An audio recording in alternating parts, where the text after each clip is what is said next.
Hello and welcome to Scale Your Sales podcast. Now, my next guest is a B2B customer and marketing strategy advisor. His passion and focus are empowering SMEs with buyer-driven approaches to acquire and retain business customers and drive business growth. He has over 23 years experience and has advised SMEs, startups in Australia, Canada, Asia, and the Middle East. Please welcome to Scale Your Sales podcast, Michael Haynes. Hi, Janice. It's lovely to have you here from Australia. So yeah, it must be quite late at the moment for you. It's 6:20 p.m., so not too late, but it is fairly dark out still. It's early days of spring, but not too late in the evening all the same. Brilliant. Well, it's lovely to have you. Now, let's talk about the pandemic that we're all experiencing. It's really kind of shaking up businesses and, you know, the sales industries. Everyone's had to, and I hate this word, pivot, but, you know, adapt and change what they're doing, even if they're in a growth industry. So for you, what have you had to adapt and change? Great question, Janice. So I, like everyone else, have had to adapt and change. Typically, prior to the pandemic, I was doing a lot of in-person events. So I do a lot of speaking at conferences. My last one was in Vancouver just before the pandemic really took off. And I typically would do a lot of in-place workshops, meetings. So all of that has turned virtual now. So I spend a lot of time on Air Zoom, doing a lot of meetings, workshops, coaching sessions with my clients. So very much operating pretty much 99% now in an online context. So how much of your work was online prior to the pandemic? Prior to the pandemic, I would say probably about, in all honesty, probably 80-20, well, 75-25, as I do have some clients overseas for which most of the consultations and our briefings and strategy type workshops are all done online. But then once the pandemic hit, even with clients locally here in Australia, everything moved to an online context. So everything from your discovery meetings to workshops, the works is completely in an online environment now. Yeah. So you work mainly with SMEs. Tell me about the unique characteristics that you help the SMEs enhance, develop, and grow. So with the SMEs, really trying to help them, particularly when they're trying to get into larger organizations, so your mid-markets and your large corporates, as I do have a lot of experience coming from large corporate myself. So I'm really all about helping them really to understand the dynamics of selling to business clients and customers. And Janice, as you would well know, one of the fundamental key characteristics is that you are selling to a group of decision makers. It's not just one. Even when you're selling SME to SME, there will be two or more people that will be involved in the buying decision. So it's very important that you take a buyer-driven approach to understand who are those decision makers, what are their priorities, and how they buy, and then everything that you do needs to facilitate their buying journey and giving them what they need so that hopefully they will purchase their products, services, and solutions from you.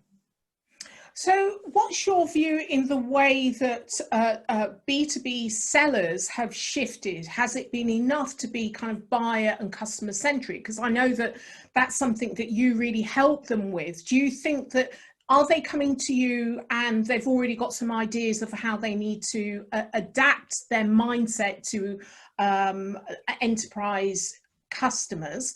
Or are you starting at the beginning with them about creating customer success in that environment? It's a bit varied. Often SMEs are looking to get into larger organizations. They're not fully aware of those dynamics of B2B in terms of there being multiple decision makers. So for example, let's say we're dealing with a MarTech agency and they're looking to sell into one of your larger corporates. Having them recognize that, okay, you may be dealing with the chief marketing officer, but also the CFO may be involved. You may have people from operations, you have people from risk and compliance, and they will all have certain criteria and certain priorities that they're going to be thinking about, and they have certain content that they like to look at as part of their decision process, being it white papers, case studies, performance stats. There could be certain regulatory requirements that you need to be met. So it's important that your SMEs understand those individuals, what are their priorities, what are they looking at, and making sure they're providing those tools, information, etc., to meet the needs of those decision maker stakeholders. I've just thought, I wonder if are you finding SMEs or sellers are adapting just their own sales methodology to the digital world? Do you think that they're moving enough to really understand how their processes need to change in order to communicate better with their buyers?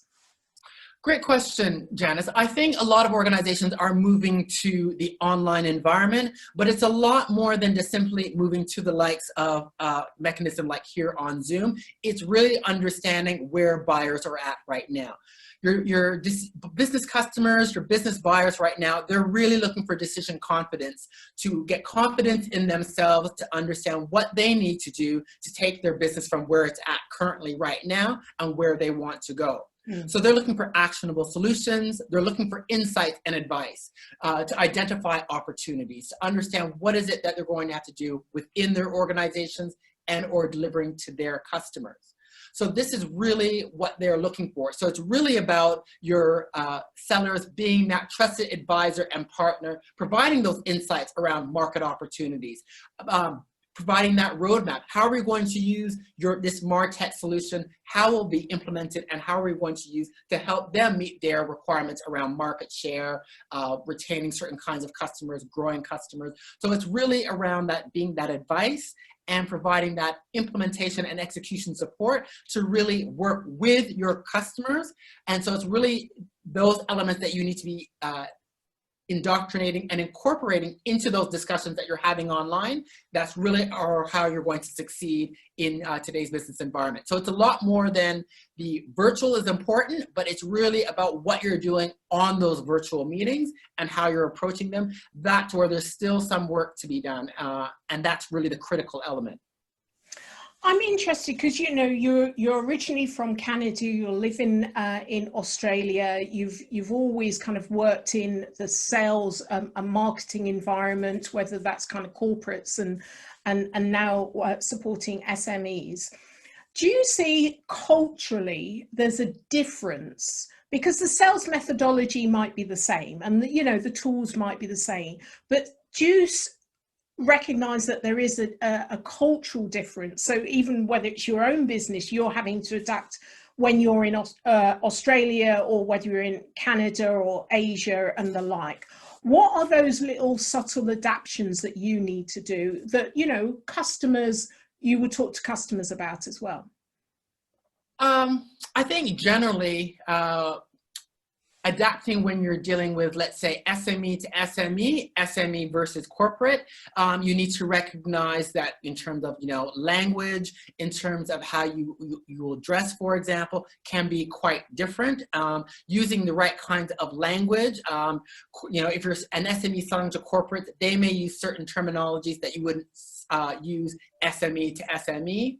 Looking across markets, if I look across Australia and Canada, I would say they're fairly similar. I think Australians are probably a little bit somewhat more relaxed to a degree than my fellow Canadian counterparts. It's not to say that they're overly stuffy, but I do think there is a little bit more of a relaxed element to a degree, but overall, really the same principles really apply in terms about instilling trust, demonstrating value, really coming across authentic. That's something that is extremely important in both contexts. I would say maybe slightly more in the Australian context, because they're very good about and very big on, letting, people with good value, giving them a go. So being, authentic, having that transparency, authenticity is very, very important. But instilling trust and building relationships, full stop, is a key requirement in business today and in the B2B world specifically, where trust right now is at somewhat strained levels, particularly when you're dealing with your larger mid-market and your large corporates as well. What do you mean trust is at a strained level when you're dealing with the corporates? So there's been a number of studies done. I believe it's the Edelman Group in the States that has been looking in the B2B space to be understanding, how our buyers and sellers perceive. And there is a high degree of skepticism amongst business buyers in terms of trust amongst product and service providers, particularly in the larger end of town. And so again, it's really important why you need to be building those relationships, delivering value, and really showing that you're understanding your customers, you're understanding those stakeholders, what it is they need, where they're at, and really trying to work with them and help them. And it's really important more so now in this environment more than ever, where everyone's under a lot of stress, constraints, under a high degree of pressure. They really want people that can really work with them, understand them, and help them, because that's what everyone's really looking for now. Okay, so let's talk a little bit about the diversity. Obviously, you're in Australia. Every country has their unique, diverse makeup. And, in the sales industry, I know you've got a lot of experience in it. There's been a lot less women that have made it to senior levels as sales leaders. But in the SME space, there are a lot more women that are running businesses. And so I wonder what's your view on whether it's women, ethnic minorities, what's your view on diversity and how that has progressed within the sales space? So if we look on the sales side of things, so I really work across marketing and sales, but on the sales side of things, I think there is still work to be done, to be quite honest, and having the privilege of working globally, I would say B2B typically tends to be a very male-dominated environment. When you get onto the sales side, when you get into particular sectors such as like technology, biotech, etc., it's heavy male-dominated. So I would say there's a lot more room for diversity, both in terms of women and people of color. There's still room to go. I think if you look at some markets such as the US, you will see more males and you will see more Black males in sales roles. But there's still, in my view, room for improvement to see more senior leaders in the B2B space from a female perspective and people of color perspective. So progress has been made to a degree, but there's still, much more room to go, particularly when you're looking around the technology side, where I think it might be somewhat better if you're looking like professional services. There you may see more women and more people of color to a degree, but there's still overall, in my view, work to go for both women and people of color. The dial still needs to be moved much further along.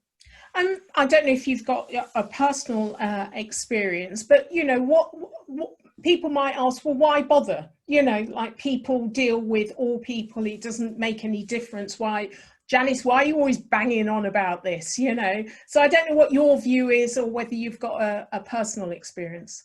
Oh, I feel very strong and very passionate about it, and I've been involved on a few talks about equality, diversity, and you just made a great comment about all people. That's great. Well, all people need to be represented, and on many occasions, particularly in my previous corporate life, you'd have these presentations you go to, and executives are talking about all people, but yet the presentations who's on those PowerPoint slides would be only one demographic group, which is why for myself, even though my practice is a small practice, my marketing team knows when they develop collateral for me, they know automatically Michael wants all imagery must have women and people of color, and I'm not negotiable about it. And it's come now that the agency just knows, oh, here's the brief from Michael. They know that is just absolutely important, because we must have that representation. All people are there. Well, let's have representation of all people. That is why it's so important, because it's not how it is currently today. So that's exactly why, because we're not all having the same voice, same representation, same level of influence. So that's why this needs to change.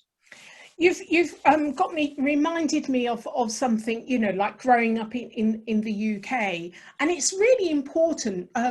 You've got to see it you know, and you've got to relate to it to know that it's possible and it exists.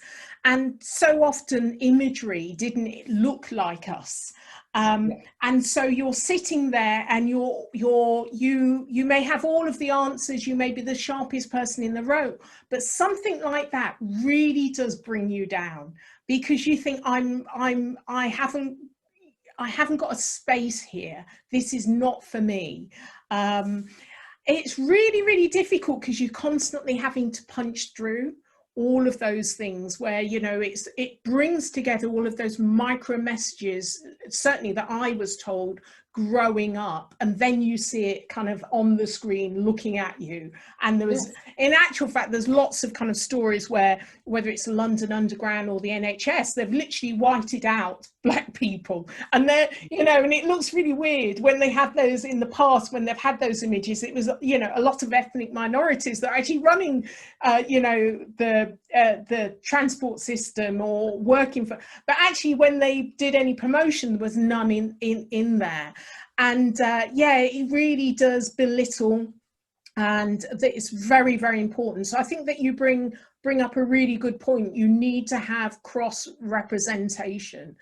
And it's also reminds me of another story where an American company went, I think, to Dubai, and it was a massive multi-million pound contract. And the reason why they didn't get it is because they didn't have, and you think Americans are going to Dubai, but it was all white men and it wasn't representative, and they didn't feel comfortable with them. So just visually looking at that, you know, says a lot. Absolutely. Absolutely. It's so important to have that inclusivity, diversity of thought, experience, perspective. It's just important, and it's necessary, it's needed. So I'm all for that at any and every opportunity. And also to see empowerment of people of color and of women, so that they can aspire to roles within entrepreneurship, within executive roles, to be our leaders in the community, in business. It's important, necessary, and it must happen. Yeah, it seems crazy in a global world, you know, where you need to be representative, that isn't why we're even discussing this still now. But anyway, we are. So what's one tried and tested strategy you'd offer listeners to help them to scale their sales? One tried and tested strategy is really, I would say, to be quite honest, it's about talking to your current prospective customers. Talking to your current customers. That should really be the first part of any growth strategy, scaling strategy, because by talking to your current customers and having really in-depth conversations to understand their priorities, their motivators, their drivers, what are they trying to achieve, where are the gaps of where they are now, where they're trying to go, and also why they chose you as a product or service provider, and really getting into the detail and nuances around why your company, you as that product or service provider versus other alternatives. You will get great insights by having some of those in-depth, meaningful discussions, which will then help you pave the way to determine where are the opportunities, both amongst similar customers to those current customers and prospects, but where you can replicate and roll out. Excellent, excellent. Now, I know that you've got a coaching program for SMEs, B2B executives. Tell me a little bit more about that. Sure. So it's called Refocus, Reignite, and Rise. So it's an executive coaching program aimed at SMEs, CEOs, and their senior leadership team. And so it comprises of 2 phases. There's a 3-month strategy intensive where we go through the 3 modules of Refocus, which is all about really understanding who are your key target customers and buyers, what is it that they really want, and getting a clear understanding of what you're going to need to provide them to make them want to buy. So we get that clarity of what's required to deliver to them. Then the Reignite is all about, based on our understanding of our industry, markets, and customers, what are the things that we're going to have to be delivering and providing to them in order to meet their requirements. So that could be around products, it could be around service and support, it could be around advice, consulting, the overall customer experience. and looking at how we're going to deliver through those. And that's by undertaking different kinds of what we'll call innovations, which could be product innovation, services, joint ventures, what have you. And then the RISE is about how we develop your growth strategy so that you can have that long-term sustainable growth. So we'll have that, it's a 3-month intensive to do that strategy planning, and then it's 9 months of implementation, execution support. So working with the marketing and sales heads and possibly product development to work through, based on those action plans, working with them to actually execute. So there's strategy and action planning, but then support to help them execute as well. Lovely. Excellent. Excellent. So who is your hero or shero? Oh, hero or shero. Wow. I have to say Michelle Obama ranks very high up on the list. I just think she's just fantastic in terms of her whole story of just, how she's risen, from Chicago, middle class, and, went to the leading schools in the world, law career, to being the first lady where she's made such an impact. So I would have to say Michelle Obama's pretty high up there, and I'm quite a big fan of Barack as well. So those are probably my 2 sheroes. Yeah, they're kind of ranked high, very high on my list. Yeah, I adore Michelle Obama as well. So I think that's a great show. So full of wisdom and down to earth. Well said. So how can listeners get hold of you, Michael? So if listeners like to get a hold of me, you can go onto my website, Listen, Innovate, Grow. That's where you'll find a whole array of articles, videos. I've got a free download, Deciphering the Business Buyer. Folks want to get an understanding how to unpack the needs of business customers. And I'm also very active on LinkedIn as well, putting out lots of content pretty much 4 or 5 days a week. So listeninnovategrow.com will be first port of call. And secondly, you can also reach out and connect with me on LinkedIn. Excellent, excellent. Well, it's been an absolute pleasure. I've really enjoyed talking to you, and listeners won't know that I said to Michael, how on earth did you get to Australia? So maybe we'll do that in another one because it was really quite funny. It's been a pleasure. Thank you so much for being a guest of Scale Your Sales podcast, Michael Haynes. Thank you very much, Janice. Great to be on board. Thank you.